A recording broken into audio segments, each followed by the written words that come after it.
Assalamualaikum warahmatullahi wabarakatuh. Alhamdulillahi wa kafa. Wassalatu wassalamu ala rasulillah wa ala alihi wa ashabi ahli tuqa wal wafa. Subhanaka la ilma lana illa ma 'allamtana innaka antal alimul hakim. Rabbi shrah li sadri wa yassir li amri wahlul 'uqdatam min lisani yafqahu qawli. Ma ba'du. Teman-teman kicau mania dimanapun Anda berada, dari Sabang sampai Merauke, ketemu lagi bersama saya Bang Kinara. Kali ini di channel Kinara Filsafat Kicau ya. The 29 and I find myself wondering what did happen to the last 10. I ran away with my life, fast forward, never turn back again. It's kind of funny that the more we pass time, the more we need to set the rewind. And 19 was the year I had to leave you, but now I'm seeing all the signs. Untuk video kali ini saya mau gudek logikamu dengan singkat, padat, dan jelas. Insya Allah mudah dimengerti ya. Kaitannya dengan pertanyaannya Mas ini. Burung dimandikan malam, padahal burung di alam liar tidak mandi malam. Itu logikanya bagaimana? Nah, sekarang tak gudek logikamu ini bro. Ketika burung sudah dirawat manusia, otomatis manusia itu mengupayakan supaya burung itu bunyi gimana, supaya bisa dinikmati. Yang namanya upaya, sering saya sampaikan, jangan melampaui batas. Maksudnya jangan melampaui batas itu gimana sih? Tak jelaskan dulu sekakmatnya di awal segmen. Supaya apa? Supaya menyentuh logikamu dulu. Oke? Jadi gini bro, misalkan mandi malam difungsikan katanya untuk birahi misalkan, atau mungkin untuk emosi. Birahi, emosi, burung single sendirian, kita tahu dari mana? Kalau untuk ukurannya bunyi, tentu kita bisa melihatnya dengan mata kepala kita. Ngono lho rek. Jadi ketika burung misalkan ya, contoh sepele, saya menurut pengalaman saya, hasil riset ya, entah burung itu ombyoan, entah burung itu macetan, stres kayak cendet, kayak kacer, kayak murai, kayak cak ijo, kayak. Jadi burung-burung yang apa ya, yang tidak mau bunyi, yang stres, yang pikirannya tuh mungkin secara kasat mata kita melihat cara pandangnya burung ini kayak kosong, kayak ngelamun. Burung itu dengan rutin mandi malam, ya hasilnya misalkan contoh, walaupun tidak semua, tapi dari riset pengalaman saya, ya memang burungnya akhirnya gacor, akhirnya bunyi. Kalau larinya ke birahi, kayak ke emosi, kayak gak ngerti. Karena urusan birahi emosi yang tahu rasanya ya burung itu sendiri. Kita nggak tahu bro, untuk burung single itu kita nggak akan pernah tahu. Ranah kesana itu gak masuk bro, gak iso ditelok bro. Kecuali kalau kita sedang beternak. Ada jantan, ada betina. Ketika misalkan dengan mandi malam, misalkan tadinya tanpa mandi malam, si betina ini diajar sama jantannya. Tiba-tiba dengan mandi malam, misalkan ini cuma gambaran loh ya, cuma gambaran. Misalkan setelah mandi malam, ternyata betinanya dikawin. Ya mungkin ini diartikan birahi masih masuk akal. Kan ada jantan, ada betina. Tapi kalau untuk ukuran burung single sendirian, kita tahu apa bro? Paham dari sini? Jadi mengenai mandi malam itu sebatas upaya manusia saja mas. Sekedar upaya saja. Karena orang merawat burung tujuannya kan bukan untuk patung di rumah, bukan untuk hiasan di rumah kan enggak. Untuk dinikmati kicauannya. Hiasan itu ya ada, poin hiasan di rumah ada. Tapi kan tetep rek, supaya burung itu bunyi. Tapi kalau misalkan mandi malam dimasukkan ke ranah birahi emosi, wujudnya dari mana? Wujud birahi emosi ini lo kayak apa? Wujudnya itu lo kayak apa? Paham nggak dari sini? Tapi kalau misalkan dengan mandi malam burungnya gacor, burungnya berkicau, ini kan kita bisa melihat pakai mata kepala kita, ngono lho bro, bisa mendengarkan juga. Kalau misalkan mandi malam dilarikan ke bab birahi emosi, lah ini wujudnya apa? Paling cuma menerka-nerka, menduga-duga saja. Kan sering saya sampaikan, itu semua hanya ada di kepala saja. Wujudnya nggak ada, gitu loh. Wujudnya simpang siur. Karena burung misalkan, dengan mandi malam, burung ngering bunyi katanya OB, katanya OE, katanya harus dengan mandi malam supaya meredam. Loh, ini lucu bro. Karena apa? Dulu saya pernah mendengar mandi malam tujuannya untuk menaikkan birahi burung supaya burungnya cepat gacor. Katanya begitu. Tapi muncul lagi teori dengan mandi malam itu meredam. Meredam birahi, meredam emosi. Loh, kok meredam? Yang satunya menaikkan, yang ini meredam. Yang satunya lagi ada yang menurunkan. Loh, yang benar yang mana? Ini yang namanya melampaui batas. Kalau hanya sekedar bicara, misalkan, makanya mas, notasi bicara itu beda kalimat, beda makna, beda arti. Kalau saya bicara mengenai mandi malam, ya wis cukup simpel bro, praktekku ya seperti ini dan hasilnya begini. Tapi tidak semua burung bisa seperti itu. Kalau sampai menirukan skema rawatanku dan kok ternyata cocok, kok ternyata burungmu gacor, ya alhamdulillah itu artinya kebetulan pas cocok. Ngono lho rek.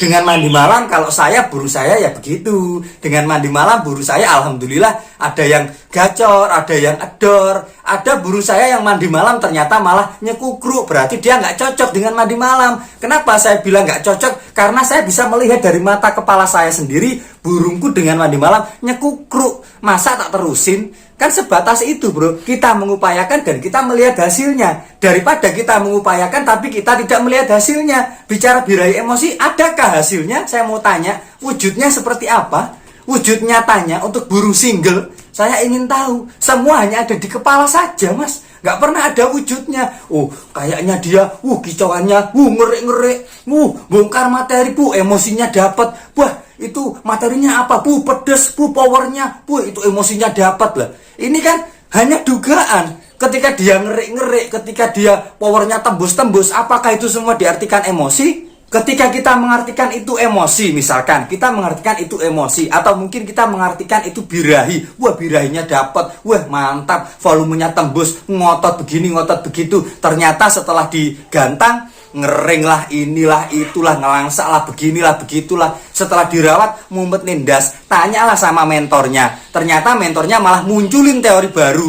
Oh mungkin itu termasuk jenis dangkal. Oh mungkin itu termasuk jenis yang dalam. Itu termasuk ini, termasuk itu. Lah ini kan artinya ngeles saja. Ngeles saja dari teori-teori yang blunder kemarin. Paham dari sini? Ini namanya melampaui batas. Ya kita itu upaya ya wis diupayakan rek. Orang zaman dahulu kala ngerawat burungku gak tahu neko-neko ya bro. Gak tahu pakai inilah itulah, panas lah, dingin lah, birahi lah, emosi lah. Gak pernah pakai itu. Burung ini sing penting manuke mau gacor. Habis itu kalau sudah gacor dor, gelem bongkar materi, gelem bongkar, gelem kongslet, digantang.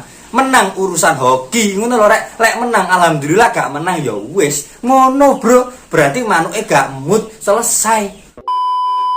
Orang zaman dulu ngerawat burung tuh gak pernah ribet bro. Teorinya ini, teori itu, setelah dipraktekin jong. Loh ya apa? Yang rugi siapa? Anda. Rugi Anda. Kenapa? Rugi waktu, rugi ini, rugi itu. Mudorot ini namanya. Kenapa saya bilang ini mudorot? Misalkan teori menambah birahi, teori menambah emosi, teori menambah volume. Misalkan pengembunan, embun malam, embun subuh, embun ini, embun itu, atau penjemuran begini, penjemuran begitu. Misalkan yang dimana kamu sebagai manusia, sebagai makhluk sosial, misalkan kita harus kerja. Gara-gara kita ngerawat burung, gara-gara kita terbebani oleh skema rawatan, settingan-settingan, sehingga pekerjaan kita terbengkalai, siapa yang rugi? Anda bro. Seolah-olah keluarga yang harusnya nomor 1 jadi nomor belakang. Gara-gara ini tadi ngikutin tutorial-tutorial. Kalau Anda bisa menikmati merawat burungmu, mencintai, menyayangi, peduli, wes torek, interaksi dibangun, chemistry dibangun, otomatis nanti akan ada masa dimana burungmu tuh enak. Pasti itu bro, pasti. Sopo sing nandur bakal tukul kan ya ngono bro. Sekarang saya mau tanya, kamu ngikutin arahan settingan ini, settingan itu, pakem begini, pakem begitu, hasilnya gimana? Hasilnya bagaimana? Apakah sesuai? Hah? Saya mau tanya. Karena saya ini juga mantan orang yang suka praktek begitu-begitu. Tahun 2019 ke bawah, saya ikuti semuanya. Ya hasilnya jong. Untuk burung-burung bahan-bahan, jong semua. Untuk burung bahan-bahan gak jelas. Burung-burung yang, burung-burung rumahan, ngikutin ini itu, ya jong. Tapi kalau untuk burung jadi beda lagi. Seperti yang sering saya sampaikan, burung jadi itu burung bagus bro. Dan burung bagus itu 80% karakter, 20% rawatan. Jadi hebatnya, bagusnya burung yang bagus itu bukan karena rawatannya, tapi karena apa? Karena memang karakter burungnya memang karakter burung bagus. Paham dari sini teman-teman? Jadi mandi malam itu sebatas upaya saja. Dan upaya mandi malam itu bukan upaya yang melampaui batas. Karena apa? Ya burungnya gacor. Kita bisa melihat sendiri gacornya gimana dengan mandi malam ini tadi. Walaupun tidak semua burung dimandikan malam bisa gacor, tapi kan kalau yang mandi malam ini tadi bisa menghasilkan burung yang gacor, berarti dia kan bisa melihat dengan sendirinya bro. Dengan matanya sendiri dia bisa melihat, oh iya dengan mandi malam gacor. Ini kan nyata, tidak melampaui batas. Kalau kita cuma ada di kepala, sebuah teori hanya ada di kepala, hasilnya ndak ada. Loh, Ini yang namanya melampaui batas, diikuti banyak orang, menyesatkan banyak orang. Ini yang namanya melampaui batas. Ketika diikuti, dikomplain, muncul teori baru lagi. Nanti dikomplain lagi, muncul lagi yang baru lagi. Muncul yang baru ini karena apa? Karena blundernya dari teori-teori yang kemarin. Segala sesuatu yang melampaui batas sudah pasti akan blunder. Segala sesuatu yang melampaui batas sudah pasti akan merugikanmu. Pasti bro, merugikanmu dalam hal apapun. Capek, lelah, diperes ya toh. Ketika bicara teori ini, teori itu, ketika nggak sesuai, otak kita diperes sama orang gitu. Sama orang yang tanya sama kita ini tadi, "Bang, ini gimana bang? Caranya ini ternyata saya praktekkan di burungku, ternyata begini hasilnya bang, ini gimana bang?" Wah, otomatis mentornya kan mumet bro. Wah, harus pakai alasan apa lagi nih ya? Harus ngomong apa lagi nih kira-kira? Oh ya udah, meres lagi pakai teori ini. Oh itu gara-gara mungkin ini. Oh itu begini, itu begini, itu begitu. Nah, otomatis kan menguras pikiranmu juga. Ngono lho rek. Yang praktek juga memeras pikirannya, yang ngomong, yang ngajarin juga meres pikirannya. Sama, sudah sama-sama diperesnya, tapi hasilnya gitu-gitu aja. Ya udah toh, buat yang simpel-simpel saja. Kenapa dibuat simpel? Karena burung secara hakikat berbeda kodrat dengan kita. Kita perawat ini kan manusia, burung kan binatang. Paham dari sini teman-teman? Penak kok bro memahami kalimat-kalimat yang simpel itu. Jadi mandi malam itu sebatas upaya. Upaya kenapa dikatakan upaya dan kenapa kita melakukan itu? Karena kita melihat hasilnya. Kan kita melihat hasilnya, kenapa dilakukan? Sedangkan burung di alam liar tidak mandi malam. Karena ketika kita rawat burung, buh cendet, buh kacer, buh murai dengan mandi malam, kalau ada yang gacor ya kan kita melihat hasilnya. Oh gacor burungnya dengan mandi malam. Gitu loh bro, kan simple. Ngono loh. Daripada bicara birahi emosi panas dingin ngumetin das, hasilnya tidak kunjung ketemu. Kalau untuk burung bahan, ayolah hasil riset Japri yang saya banyak bro, hanya saja banyak yang nyebut merek. Kalau nggak nyebut merek gitu enak rek. Tapi beberapa kan ada yang tak share. Banyak mereka bilang itu burung bahan nggak jelas, burung ini yang nggak jelas seperti ini seperti itu, ngikutin rawatan ini, sudah ikutan begini, sudah Japri begini begitu, sudah dipandu, sudah dibimbing, hasilnya burungnya ya begitu begitu aja. Loh banyak bro, banyak ini seperti itu gitu. Kenapa kok terjadi seperti itu? Seperti yang sering saya sampaikan berkali-kali, jauh sana, jauh sini. Misalkan saya bilang teori penjemuran, pemandian, jemure Banyuwangi, panasnya Banyuwangi dengan panasnya Surabaya berbeda. Panasnya Banyuwangi dengan panasnya Jakarta, Sumatera, Kalimantan tentu berbeda. Selain itu, karakter burungnya juga berbeda. Tingkat kemapanan burungnya juga berbeda. Otomatis kan yang namanya semuanya berbeda, hasilnya pun berbeda. Makanya sering saya sampaikan, nggak ada kata suhu, nggak ada kata solusi. Yang dicari pemahaman supaya Anda bisa mengupayakan yang terbaik untuk burungmu. Ngono rek, karena yang suhu dalam merawat burung adalah perawat itu sendiri, bukan mentor youtuber. Mentor youtuber lek ngaku suhu, hoak aja itu, hoak gitu, modus saja. Kalau ujung-ujungnya misalkan, ujung-ujungnya banyak yang komentar, ada aku ya sampai konyol, ujung-ujungnya nanti bayar, ujung-ujungnya nanti begini, ujung-ujungnya nanti jualan, ujung-ujungnya nanti begini begitu. Ya lebih baik orang bicara apa adanya aja lah. Karena memang fakta riset, beli burung bahan dan burung jadi itu memang beda kasta bro.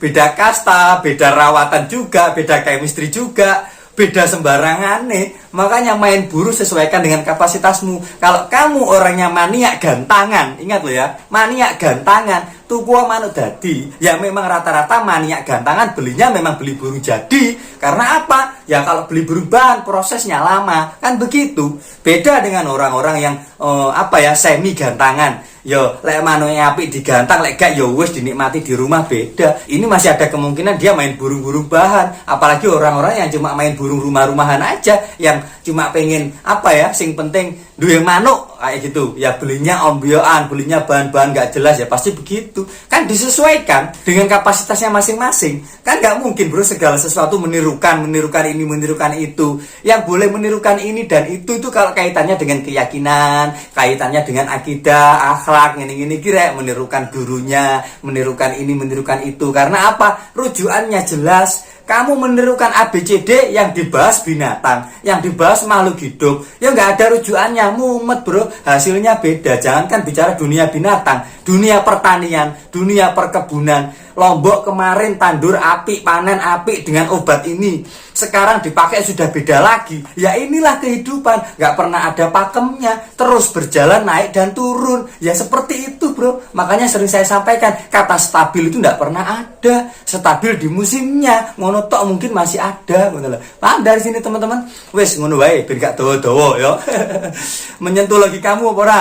Dibuat simpel saja. Jadi segala sesuatu upaya itu kalau ada hasilnya ini masih tidak melampaui batas. Dikatakan hasil itu kita melihat dengan mata kepala kita sendiri, ngono lho rek. Bukan hasil yang ada di kepala saja. Ini nanti blunder, ngono lho. Ya, wes ngono wae, semoga menyentuh logikamu, semoga bermanfaat, semoga mengedukasi, semoga mencerdaskan dan semoga menjadikan kita semua menjadi manusia yang tidak melampaui batas dalam hal merawat burung. Sering tuh saya sampaikan seperti ini, semoga menjadi manusia yang tidak melampaui batas dalam hal merawat burung. Yang namanya melampaui batas berarti tetap diupayakan, hanya saja jangan melampaui batas. Kalau melampaui batas kita tidak melihat hasilnya, koplak jenenge lucu, hanya ada di angan-angan saja.